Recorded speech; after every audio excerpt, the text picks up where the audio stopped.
काय आणि नेमकं दवाखान्यात येऊन घटनावर कसा लांबलो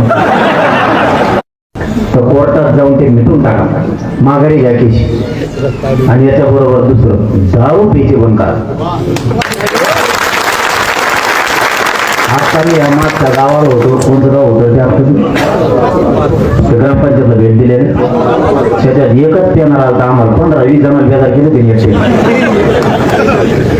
इतके ढकले होते एकटं ढकलत नव्हतं कोणाला त्याच्या ध्यानातच नाही राहिला आपण पाय पडत म्हणून 6 बाऱ्या पाय पडले.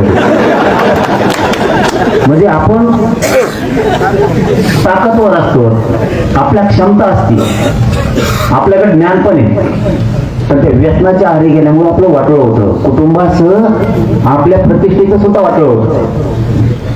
त्यामुळं इथून पुढे दारू सोडून द्या तुमच्यात कोणी आणि इतकं तिचं तुम्ही काय हा म्हणता आता इथून गेल्या गेल्या दारूचे व्यसन सगळ्यांनी बंद करा. तुम्हाला विठ्ठल हॉस्पिटलच्या आणि तुमच्या सगळ्या कार्य परिवाराला खूप खूप शुभेच्छा देतो आणि थांबतो. धन्यवाद.